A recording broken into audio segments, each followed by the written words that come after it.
안녕하세요. 책 읽어주는 지인입니다. 오늘의 책은 어린 왕자 3부입니다. 그럼 시작하겠습니다. 어린 왕자의 별은 소옥성 325, 326, 327, 328, 329, 330호의 별과 이웃해 있었다. 왕자는 견문을 넓힐 생각으로 그 별들을 찾아가 보기로 했다. 첫 번째 별에는 왕이 살고 있었다. 왕은 붉은 옷에 흰 담비 모피로 만든 옷을 입고 검소하면서도 위험 있는 옥좌에 앉아 있었다. 신하가 한 명 왔구나. 어린 왕자가 오는 것을 보자 왕이 큰 소리로 외쳤다. 왕에게는 모든 사람이 다 신하였다.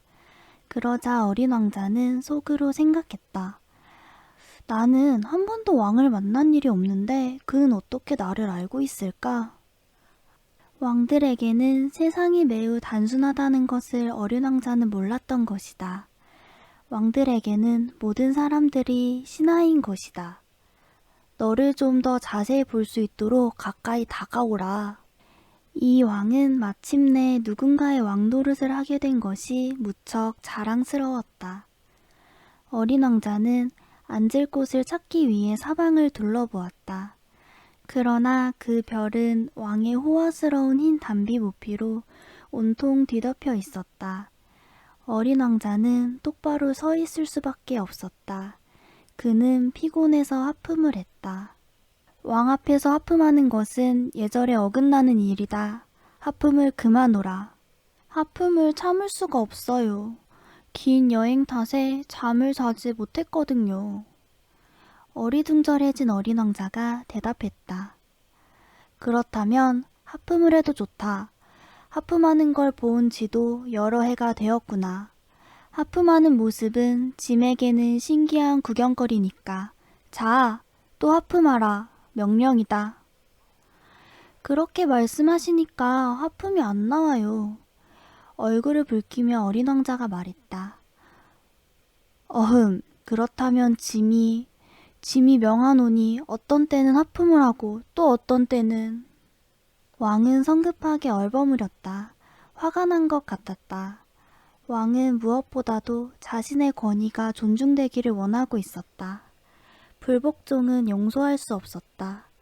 왕은 절대적인 군주였지만 인품 있는 사람이었으므로 터무니없는 명령은 내리지 않았다. 내가 만일 대장에게 명령하여. 왕은 이와 같은 예를 곧잘 들었다. 내가 만일 대장에게 바다새로 변하라고 명령했을 때 대장이 나의 명령을 따르지 않는다면 그것은 대장 잘못이 아니고 내 잘못이니라. 앉아도 될까요? 어린 왕자는 머뭇거리며 물었다. 내게 앉기를 명하노라. 왕은 흰 담비 모피로 된 망토 한 자락을 위엄있게 끌어올리며 대답했다. 그러나 어린 왕자는 이상한 생각이 들기 시작했다. 별은 아주 조그만한데 왕은 무엇을 다스린다는 것일까? 폐하, 한 가지 여쭤봐도 괜찮을까요? 내게 명하노니 질문하라. 폐하는 무엇을 다스리고 계신지요? 모든 것을 다스리니라. 왕은 위엄있게 대답했다. 모든 것이라고요? 왕은 위험어린 몸짓으로 그의 별과 다른 모든 별들을 가리켰다. 저 모든 것을 다요? 물론 전부 다이니라. 왕은 온 우주의 군주이기도 했던 것이다. 그럼 별들도 폐하에게 복종하나요? 물론이지. 별들도 나에게 즉시 복종하지. 짐은 규율을 어기는 것을 용서치 않으니라. 어린 왕자는 왕의 권력에 놀라지 않을 수 없었다. 만일 자신이 그런 권력을 가질 수 있다면 앉아있는 의자를 뒤로 물리지 않고도 하루에 44번, 아니 72번, 100번, 200번까지도 해지는 것을 볼 수 있을 게 아닌가. 자신의 별이 생각나서 약간 서글퍼진 어린 왕자는 용기를 내서 왕에게 청을 했다. 저는 해가 지는 것을 보고 싶어요. 제 소원을 들어주세요. 해가 지도록 명령을 내려주세요.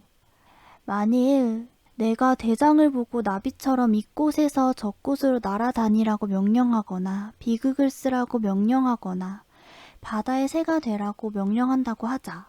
그런데 대장이 그 명령을 이행하지 못한다면 누가 잘못이냐? 대장이냐 아니면 짐이냐? 그야 폐하이지요. 어린 왕자는 똑똑히 대답했다. 바로 그거다. 누구에게든 그 사람이 할 수 있는 것을 요구해야 하는 법이다.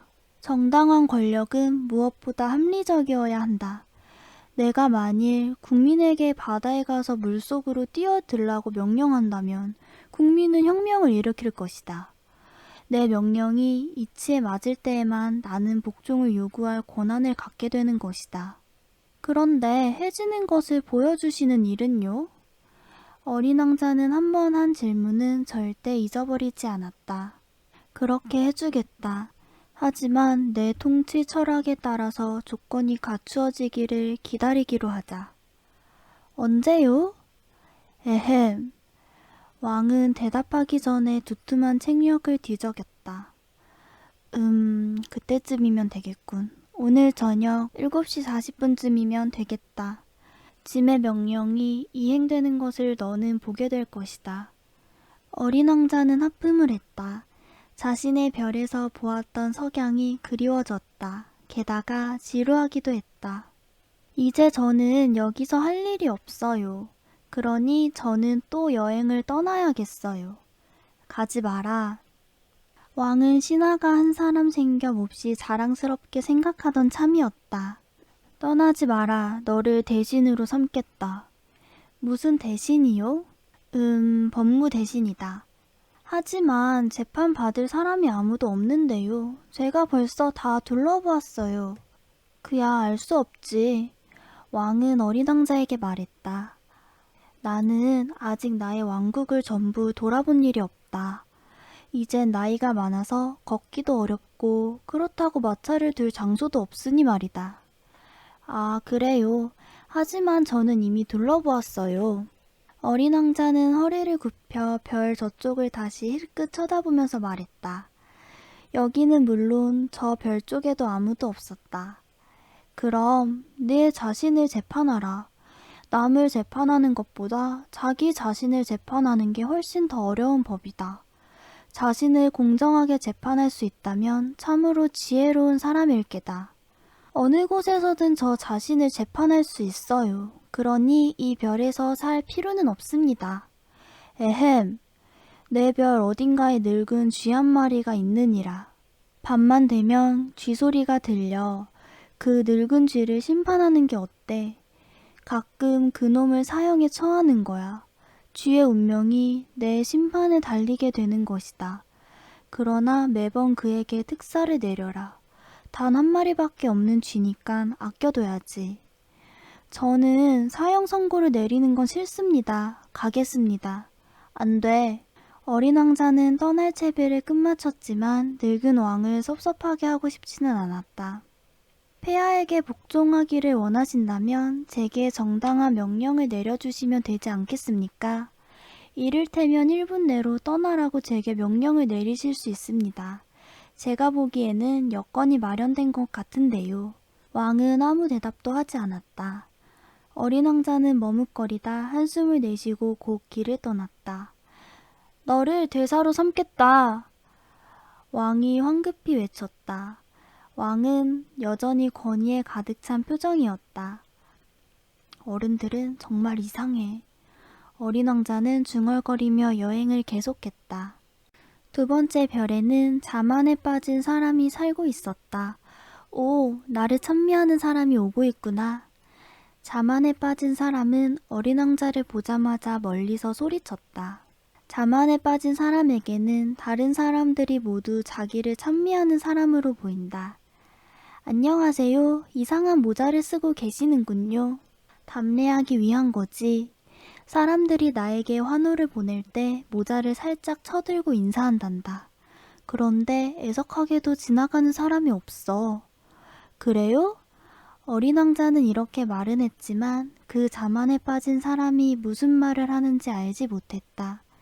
자, 손뼉을 쳐봐. 짝짝짝. 자만에 빠진 사람이 지시했다. 어린 왕자는 손뼉을 짝짝 쳤다. 그러자 자만에 빠진 사람이 모자를 살짝 쳐들고 점잖게 인사했다. 왕을 방문했을 때보다는 재미있군. 어린 왕자는 속으로 중얼거리며 다시 손뼉을 쳤다. 자만에 빠진 사람이 살짝 모자를 들어 올리며 답례했다.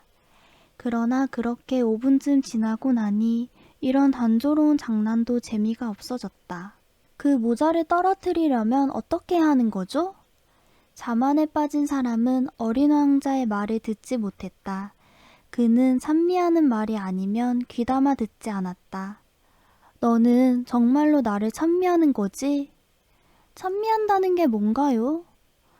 찬미한다는 건 내가 나를 이 별에서 제일 잘생긴 데다 옷도 잘 입고 가장 부자일 뿐 아니라 누구보다 지적인 사람이라고 생각하고 인정해 주는 거지. 하지만 이 별에는 아저씨 혼자뿐이잖아요. 나를 기쁘게 해다오. 어쨌건 나를 찬미해줘. 아저씨를 찬미해요. 어린 왕자는 못마땅하듯이 어깨를 으쓱해 보이며 말했다. 하지만 그게 뭐 그리 재밌나요? 그러고는 어린 왕자는 그곳을 떠나버렸다. 어른들은 확실히 별난 데가 있단 말이야. 어린 왕자는 이렇게 중얼거리며 여행을 계속했다. 그 다음 별에는 술꾼이 살고 있었다. 어린 왕자는 이 별을 아주 잠깐 동안 방문했을 뿐이지만 몹시 우울해지고 말았다. 거기서 뭘 하고 계세요? 술꾼은 빈 병과 술이 가득 찬 병을 앞에 수북이 늘어놓고 말없이 앉아 있었다. 술을 마시고 있지. 술꾼은 침울한 표정으로 대꾸했다. 왜 술을 마시지요? 잊기 위해서지. 무엇을 잊기 위해서요? 어린 왕자는 그에게 딱한 생각이 들어서 물었다. 내가 부끄럽다는 것을 잊기 위해서. 술꾼은 사형대에 서 있는 것처럼 고개를 숙인 채 고백했다. 뭐가 부끄럽다는 건가요? 어린 왕자는 그를 도와주고 싶어 캐물었다. 술을 마시는 게 부끄러워서. 그러고 나서 술꾼은 입을 다물어 버렸다. 어리둥절해진 어린 왕자는 다시 길을 떠났다. 어른들은 정말 이상해. 그는 혼잣말을 하며 여행을 계속했다. 네 번째 별은 사업가의 별이었다. 사업가는 어찌나 바빴던지 어린 왕자가 도착했을 때도 고개조차 들지 않았다. 안녕하세요. 담뱃불이 꺼졌네요. 어린 왕자가 말했다. 3에 2를 더하면 5, 5에 7을 더하면 12, 12에 3을 더하면 15. 안녕? 15에 7을 더하면 22, 22에 6을 더하면 28. 담뱃불 붙일 시간도 없군. 26에 5를 더하면 31. 휴, 그러니까 5억 162만 2731이 되는구나. 5억 뭐라고요? 어린 왕자가 물었다. 아? 너 아직 거기 있었니? 5억 100만. 가만히 좀 있어. 나는 할 일이 많아. 나는 지금 중요한 일을 하고 있다고. 쓸데없는 이야기를 할 틈이 없어. 2에다 5를 더하면 7. 5억 100만이 어쨌다는 거예요? 어린 왕자는 다시 물었다. 지금까지 일단 한번 질문하면 답을 얻지 않고는 물러서질 않았다. 사업가가 고개를 들고 말했다. 나는 54년 동안 이 별에 살고 있는데 일에 방해를 받은 건 딱 3번밖에 없었어. 첫 번째는 22년 전에 현기증을 일으킨 거위가 어디선가 날아와서 떨어졌을 때야. 그놈의 푸덕거리는 소리가 어찌나 요란하던지 사방으로 울려 퍼져 4번이나 덧셈을 잘못했지. 두 번째는 11년 전이었는데 류머티즘 때문이었어. 물론 운동 부족으로 생긴 병이지. 빈둥거릴 시간이 없었으니까. 지금이 바로 3번째야. 내가 5억 100만이라고 했었지. 대체 뭐가 5억 100만이라는 건가요? 사업가는 이 질문에 대답하지 않고는 조용히 앉아 일할 수가 없겠구나 하는 생각이 들었다. 가끔씩 하늘에 보이는 수많은 저 작은 물체들 말이다. 파리 말인가요? 아니야. 반짝반짝하는 조그만한 것들 말이야. 그럼 꿀벌 말인가요? 아니, 게으름뱅이들에게 쓸데없는 공상에 빠져들게 하는 금빛 나는 작은 물체 말이야. 하지만 나는 중요한 일을 하는 사람이거든. 공상에 빠져있을 틈이 없어. 별 말이군요. 그래, 맞았어. 별이야. 5억 개나 되는 별들을 가지고 뭘 할 건데요? 5억 162만 2731개야. 나는 중요한 일을 하고 있어. 이 숫자는 틀림이 없어. 그 별들로 뭘 할 셈인데요? 무엇을 하겠느냐고? 네. 아무것도 하지 않아. 단지 소유하는 거야. 별들을 소유한다고요? 그럼. 하지만 내가 전에 본 어떤 왕은 아무것도 소유하지 않아. 다스릴 뿐이지. 소유한다는 것과 지배한다는 것은 아주 다른 문제야. 그 별들을 소유하는 게 아저씨에게 무슨 도움을 주나요? 부자가 되는데 필요하지. 부자가 되면 뭐가 좋은데요? 누군가 별을 발견하면 그걸 살 수 있지. 이 사람도 그 술꾼처럼 말하는구나. 어린 왕자는 속으로 의아하게 생각하며 계속 질문했다. 어떻게 별들을 소유한다는 거지요? 도대체 별들은 누구 거지? 투덜대듯 사업가가 되물었다. 전 몰라요. 누구의 것도 아니겠지요. 그러니까 별들은 내 것이 되는 거야. 내가 제일 먼저 그 생각을 했으니까. 누군가 임자 없는 다이아몬드를 발견했다면 그건 발견한 사람의 것이지. 주인 없는 섬도 그것을 발견한 사람의 소유가 되는 거지. 만약 어떤 좋은 아이디어를 제일 먼저 생각해냈다면 특허를 내서 그 아이디어를 자신의 것을 만들 수 있는 거지. 그런 식으로 나도 별들을 갖는 거야. 왜냐하면 나보다 먼저 별을 가질 생각을 한 사람은 아무도 없거든. 아, 그렇군요. 그럼 아저씨는 그 별들을 가지고 뭘 하시는데요? 관리하지. 별을 세어보고 또 세어보는 거야. 힘든 일이긴 하지만 나는 중대한 일에 관심이 많거든. 저는요, 실크 스카프를 가지게 되면 그걸 목에 두르고 다녀요. 또 꽃이 내 것이라면 꺾어 가지고 다닐 수 있겠지요.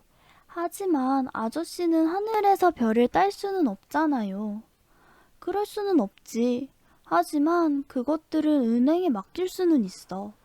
그게 무슨 말이에요? 조그만 종이에 내 별들의 수를 적어 놓고 그걸 서랍에 넣어 잠가두는 거야. 그것뿐인가요? 그것으로 족하지. 그거 참 재미있군. 시적이기도 하고. 하지만 그렇게 대단한 일은 아니군. 어린 왕자가 중요하게 여기는 것과 어른들이 중요하게 여기는 것 사이에는 상당한 차이가 있었다. 저는 꽃을 가지고 있어요. 매일 물을 주지요. 화산도 3개나 가지고 있어서 매주 청소를 해요. 내가 꽃과 화산을 가지고 있으면 내 화산이나 내 꽃에게 큰 도움이 되지요. 하지만 아저씨는 별들에게 무슨 도움을 주고 있는 것은 아니죠. 사업가는 입을 벌렸지만 딱히 할 말이 없었다. 어른들은 정말 이상하단 말이야. 어린 왕자는 혼잣말을 하며 다시 여행길에 올랐다. 5번째 별은 아주 이상했다. 그 별은 다른 모든 별들 중에서 제일 작았다. 이 별에는 가로등 하나와 가로등을 켜는 사람 한 명이 있을 정도의 공간밖에 없었다. 하늘 어딘가에 집도 없고 사람도 살지 않는 별에 가로등 켜는 사람이 무슨 필요가 있는 것인지 어린 왕자는 아무리 생각해도 알 수가 없었다. 그렇지만 그는 이렇게 혼잣말을 했다. 이 사람도 어리석은 사람인지 몰라. 그렇지만 내가 만났던 왕이나 자만에 빠진 사람, 또 사업가와 술고래처럼 그렇게 터무니없지는 않을 테지. 그래도 그가 하는 일에는 의미가 있어. 가로등에 불을 켜는 것은 별 하나를 더 반짝반짝 빛나게 하는 것과 같거나 꽃 한 송이를 피어나게 하는 것과 같으니까. 그가 가로등을 끄면 그 꽃이나 별은 잠들게 되겠지. 그건 아름다운 직업이야. 아름다운 일이기 때문에 정말 유익할 테지. 어린 왕자는 그 별에 도착하자마자 가로등 켜는 사람에게 공손히 인사했다. 안녕하세요. 방금 왜 가로등을 끄신 건가요? 명령이기 때문이야. 가로등 켜는 사람이 대답했다. 좋은 아침이야. 무슨 명령인데요? 가로등을 끄라는 명령이지. 잘 자. 그는 다시 가로등 불을 켰다. 지금은 왜 가로등을 다시 켰나요? 명령이야. 무슨 말인지 모르겠어요. 이해 못할 것도 없어. 명령은 명령이야. 좋은 아침.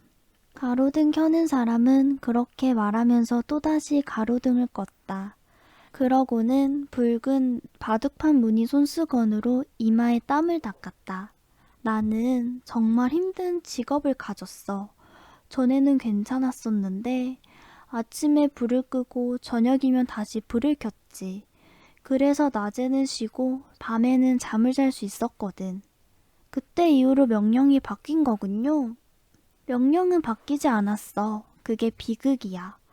이 별은 해마다 빨리 돌고 있는데 명령은 바뀌지 않았단 말이야.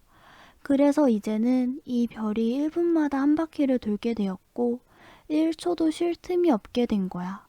나는 1분마다 한 번씩 가로등 불을 켰다 껐다 해야 돼. 그거 참 이상하네요. 아저씨네 별에서는 하루가 1분이라니. 조금도 이상할 것 없어. 가로등 켜는 사람이 말했다. 우리가 지금 이야기하는 동안 한 달이라는 세월이 흘러갔어. 한 달이라고요? 그래. 30분은 30일이 되는 거지. 잘 자. 그는 다시 가로등을 켰다. 어린 왕자는 명령에 충실한 가로등 켜는 사람이 좋아졌다. 의자를 뒤로 물리면 계속해서 석양을 볼 수 있는 곳을 찾아가던 지난날이 떠올랐다. 어린 왕자는 그를 돕고 싶었다. 나는 아저씨가 쉬고 싶을 때 쉴 수 있는 방법을 알고 있어요.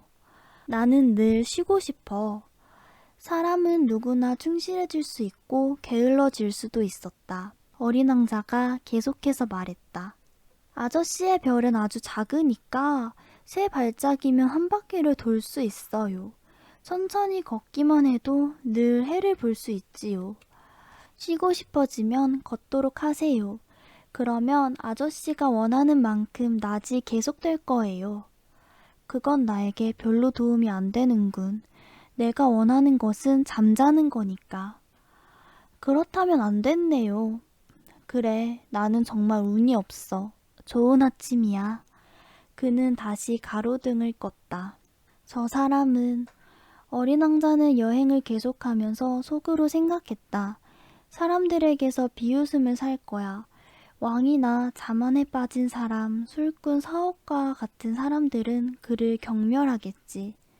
하지만 내가 보기에는 저 사람이 제일 착실한 사람 같아.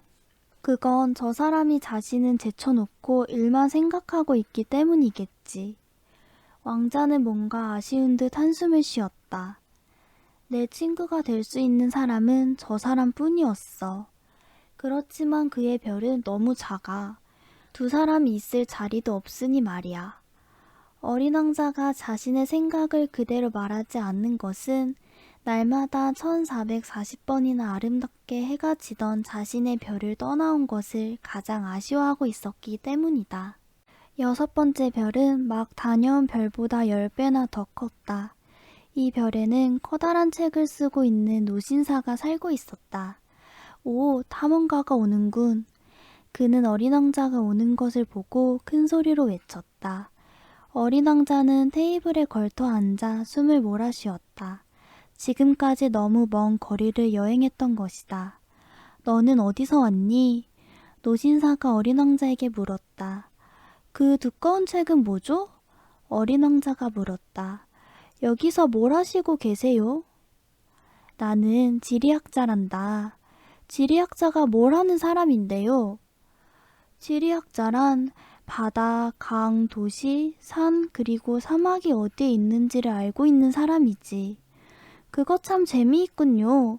정말 멋있는 직업을 가지고 계시는 분을 만나게 됐군요. 어린 왕자는 지리학자의 별을 둘러보았다. 지금까지 보아온 별 가운데 가장 장엄한 별이었다. 별이 참 아름답군요. 바다도 있나요? 그런 건 몰라. 지리학자가 대답했다. 그래요. 그럼 산은 있나요? 어린 왕자는 실망해서 되물었다. 그것도 몰라. 그럼 도시와 강과 사막은요? 그 역시 알 수 없는 걸. 할아버지는 지리학자잖아요. 그렇지. 하지만 나는 탐험가가 아니야. 도시나 강과 산, 바다와 태양과 사막을 세러 다니는 건 지리학자의 일이 아니거든. 지리학자는 중요한 일을 너무 많이 하기 때문에 그런 곳을 한가하게 돌아다닐 수가 없어. 책상을 떠날 수가 없단 말이야. 대신 서재로 탐험가들이 오면 여러 가지 질문을 하고 그들이 여행에 대해 기억하고 있는 것을 기록하는 거지. 탐험가가 기억해내서 말한 것 가운데 흥미로운 게 있으면 지리학자는 그 탐험가가 양심적인지 아닌지를 조사하기도 해. 왜 그렇게 하지요? 탐험가가 거짓말을 하면 지리학자의 책이 엉터리가 될 테니 말이야. 탐험가가 술을 너무 많이 마셔도 그렇지. 술에 잔뜩 취한 사람에겐 모든 게 둘로 보이거든. 그렇게 되면 지리학자는 산이 하나밖에 없는 곳에다 산 2개를 기록하게 될지도 몰라. 저는 어떤 사람을 알고 있는데 그는 나쁜 탐험가가 되겠네요. 그럴 수도 있지. 그래서 지리학자는 탐험가가 양심적인 사람처럼 보이더라도 일단 그가 발견한 것을 조사시켜 보는 거지. 누가 그걸 보러 가나요? 아니, 보러 가지는 않아. 보러 가면 너무 번잡스러워지니까. 대신 증거를 요구하지. 예컨대 큰 산을 발견했다면 그 산에서 커다란 돌멩이 몇 개를 가져오라고 하는 거야. 그런데 너는 멀리서 왔지? 그렇다면 너는 탐험가야. 너의 별에 대해 자세히 설명해 다오. 지리학자는 갑자기 흥분해 큰 기록장을 펼쳐놓고 연필을 깎았다. 탐험가의 이야기를 처음에는 연필로 적어 놓았다가 증거를 가져오면 그때서야 잉크로 쓰는 것이다. 자, 어떤 곳이지? 지리학자는 조급하게 물었다. 제가 사는 별에는 별로 흥미로운 게 없어요. 아주 작거든요. 화산이 3 있어요. 2개는 활화산이고 하나는 사화산이지요. 사화산은 언제 폭발할지 몰라요. 그건 알 수 없겠군. 꽃도 한 송이 있어요. 꽃은 기록하지 않아. 왜죠? 그 꽃은 내 별에서 가장 아름다운 건데요. 꽃은 덧없는 것이니까. 덧없다는 게 뭔가요? 지리책은 지리학자가 대답했다. 세상에서 가장 중요한 책이야. 결코 유행을 타지는 않아. 산이 옮겨가거나 바닷물이 말라버리거나 하지는 않으니까. 우리는 그렇게 영원히 변하지 않는 것만 기록해. 하지만 사화산이 되살아날 수도 있잖아요. 어린 왕자가 말을 중단했다. 덧없다는 게 뭐예요? 화산이 죽어있든 살아있든 우리에게는 마찬가지야. 우리에게 중요한 것은 산이야. 산은 변하지 않거든. 그런데 덧없다는 건 무슨 뜻이지요? 그건 곧 사라져버릴 위험에 처해 있다는 뜻이지. 그럼 내 꽃도 곧 사라질 위험에 처해 있다는 건가요? 물론 그렇지. 내 꽃이 덧없는 존재라니. 어린 왕자는 속으로 생각했다. 내 꽃은 세상에 대항해 자기 몸을 보호할 수 있는 무기라고는 가시 4개뿐이지. 그런데 나는 그 꽃을 혼자 내버려 두고 왔어. 어린 왕자는 처음으로 후회하고 있었다. 그러나 그는 다시 용기를 냈다. 이제 저는 어느 별을 방문하는 게 좋을까요? 지구라는 별로 가봐. 평이 좋으니까. 어린 왕자는 먼 곳에 두고 온 꽃에 대해 생각하면서 그 별을 떠났다. 어린 왕자의 3부는 끝이 났습니다. 지금까지 책 읽어주는 진이었습니다. 감사합니다.